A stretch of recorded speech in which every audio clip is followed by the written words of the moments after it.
volvemos a Europa. ¿Sí? Estuvimos en el día de ayer con el circo River Plate, con el River Plate Circus, este argentino que había puesto un circo junto con su familia, junto con otras personas allí en España. Y ahora, si no me equivoco, estamos en Nápoles, ¿sí? Con Mauro Disi. Mauro es rescatista de migrantes en el Mediterráneo, tiene 36 años, es de Castelar, hace ya un rato, unos poquito más de 5 o 6 años, que viajó para unirse a una ONG y ahora estamos comunicados con él. ¿Qué tal, Mauro? ¿Cómo te va? Buen día. Buen día para nosotros, buenas tardes para vos. Nacho Bogano te saluda.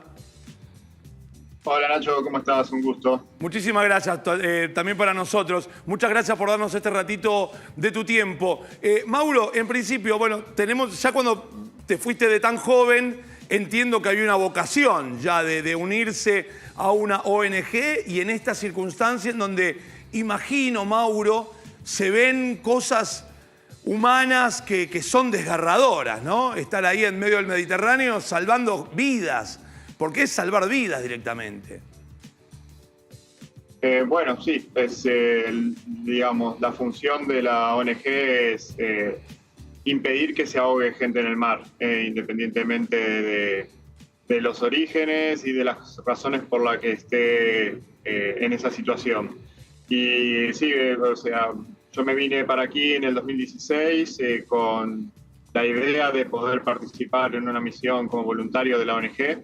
Y bueno, en los siguientes años me fui abocando más, dedicando más tiempo, profesionalizando y hoy, bueno, hace ya 5 años que soy parte del staff fijo y en este momento me desenvuelvo como el coordinador de búsqueda y rescate de los equipos de la ONG. Mauro, ¿cuáles son los puertos punto a punto que los migrantes tratan de cruzar y de qué forma tratan de cruzarlo? Normalmente salen de la costa de Libia, también de la de Túnez, por lo menos en la zona donde opera nuestro barco. Tratan de arribar a Lampedusa, que es una pequeña isla, digamos, es el territorio más al sur que hay de Italia, y a Sicilia. Si tratan de arribar a Lampedusa, estamos hablando de unos 200 kilómetros más o menos, y a Sicilia estaríamos en unos 400. O sea, son distancias muy difíciles de alcanzar con las embarcaciones en las que tratan de hacerlo. Son embarcaciones muy precarias, no tienen a veces ni combustible para llegar, ni hablar de víveres o agua, y muchas veces, bueno, quedan a la deriva y terminan en tragedias. Mauro, la misión de la ONG en el rescate es, no digo ni que esté bien ni que esté mal, ni le estoy poniendo ninguna valoración, es volverlos al lugar de origen, es acercarlos a la isla de destino, es asistirlos. ¿Cómo funciona la embarcación en la que vos estás involucrado? Bueno, hay legislaciones sobre, de hecho la ley del mar es la más antigua del mundo y hay legislaciones en las que nos basamos para trabajar nosotros. Está el Convenio Internacional SOLAS y el Convenio SAR. Ambos establecen el auxilio como una obligación en el mar, o sea, la omisión de auxilio de una de estas embarcaciones puede terminar en una condena de cárcel para un capitán de un barco, cualquier barco de la Marina Mercante. Y justamente lo que hacemos es, bueno, hacer que se cumplan estos convenios en los que se establece que un rescate realizado, coordinado por una autoridad europea, debe tener asignación de un puerto seguro. Esto no es un puerto seguro o sea, es una definición justamente que se establece dentro del convenio y que quiere decir que tiene que ser un país firmante del convenio SAR y aparte un lugar que garantice la seguridad de estas personas, ¿no? Porque en Libia se escapan de la vulneración de cualquier tipo de derecho. En Libia hoy existen redes de tráfico de personas, hay ya la esclavitud como concepto mismo, o sea, la gente se vende como mercancía, las mujeres están expuestas todavía a más situaciones. La mayoría de las mujeres, por no decir prácticamente todas, han sido víctimas de abusos sexuales en el transcurso de su viaje. Son personas que llevan cruzadas varias fronteras y que a veces quedan bloqueadas en Libia meses o incluso años para poder arriesgar su vida en una de estas embarcaciones y salir. O sea que devolverlas a un puerto de Libia o a un puerto de Túnez donde vuelven a estar expuestas a esta situación tampoco sería, más allá de los convenios internacionales, Claro. tampoco sería ético. Mauro, buenos días. Nieves Otero te saluda. Quería saber cómo es tu día a día y el de tus compañeros. ¿Van todos los días a la embarcación? ¿Pasan días enteros allí? ¿Cómo es la logística de ustedes? Bueno, nosotros somos 2 equipos, cambiamos cada 6 semanas y luego tenemos la mitad de la tripulación que es voluntaria que cambia cada 3 semanas. Básicamente tenemos 2 o 3 días para cada cambio de tripulación en donde se hacen formaciones, bastantes briefings, que son charlas instructivas de los distintos temas, ¿no? Un poco de contexto, esto que les estoy contando, pero obviamente más profundizado, del origen de las problemáticas que empujan a la gente a hacer estos viajes, luego de la operativa de rescate que vamos a hacer, las medidas de seguridad y los estándares de seguridad que se cumplen en el barco para que esto se realice de forma correcta. Y una vez que cumplimos con este periodo, ya salimos a la zona de rescate, a la zona SAR, que es un área bastante amplia, es más grande que la extensión del territorio de Alemania, para darle una idea.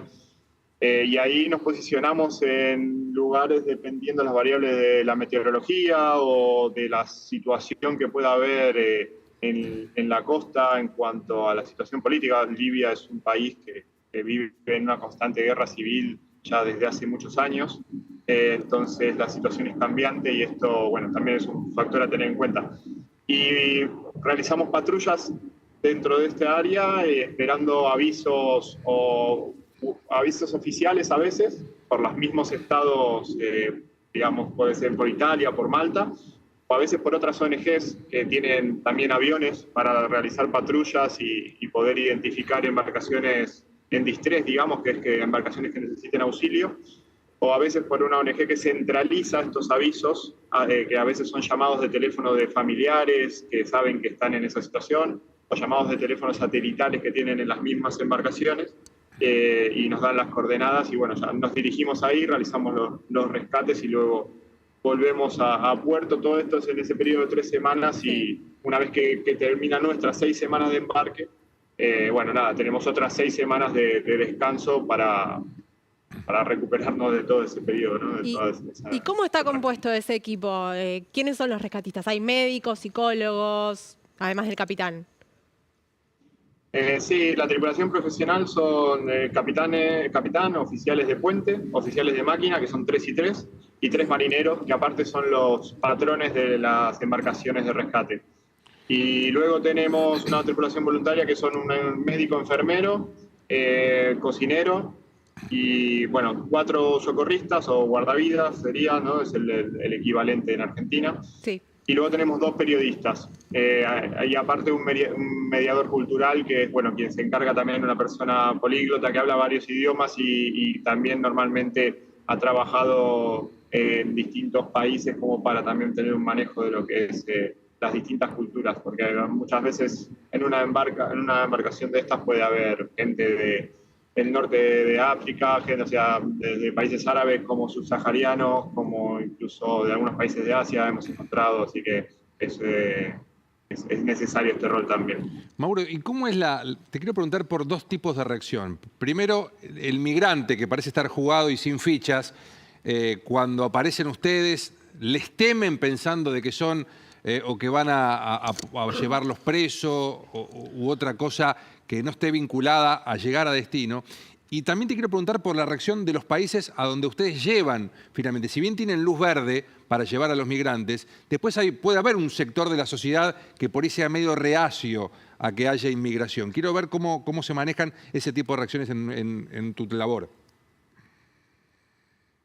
La gente reacciona... tenemos un protocolo de acercamiento y de cómo establecer la comunicación.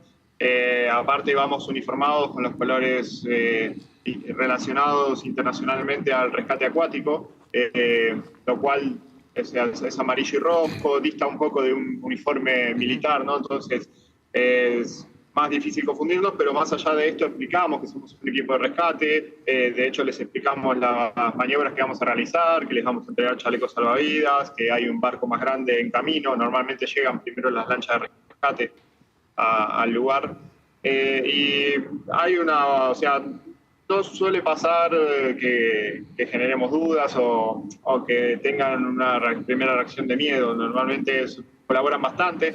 A veces se complica si hay malas condiciones de meteorología, la gente está un poco más nerviosa, hay que controlar el factor del pánico para que el rescate sea seguro y sea tranquilo.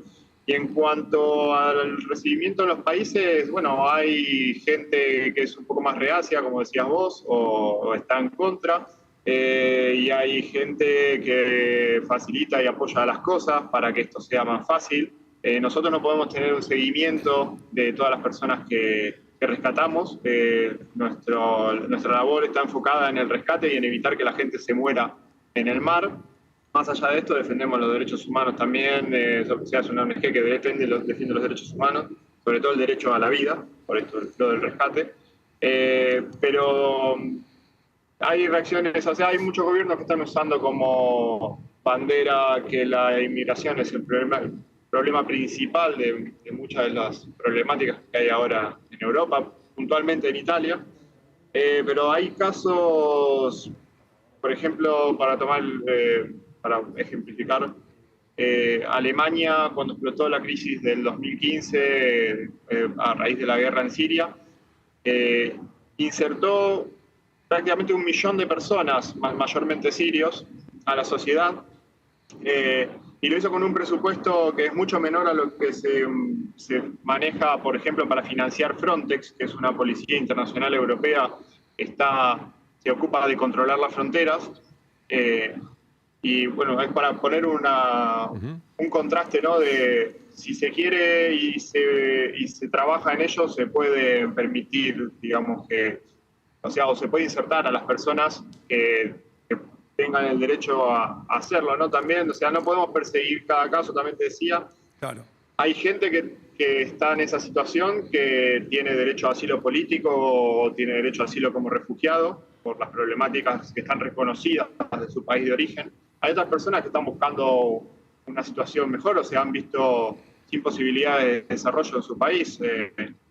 Muchas veces por el expolio de los recursos o la condición inducida también por gobiernos europeos. Entonces, todo lo que pasa es una consecuencia también de cómo las políticas se están manejando en general y que la reacción sea hacer caso omiso o no colaborar con esto cuando hay ejemplos de que sí se puede insertar a la gente, sí hay recursos como para acogerlos, también es una irresponsabilidad, ¿no? O sea, independientemente de las dos bandas de gente o los dos tipos de pensamiento que nos podamos encontrar en tierra al llegar. Mauro, te agradecemos enormemente tu tiempo, abrazo enorme, que tengas un gran fin de semana y muchísimas gracias. Muchísimas gracias a ustedes por el espacio, espero que estén bien y hasta luego. Abrazo enorme. Mauro Disi, rescatista argentino, trabajando en el Mediterráneo, rescatando a la gente de morir en el mar. Ni más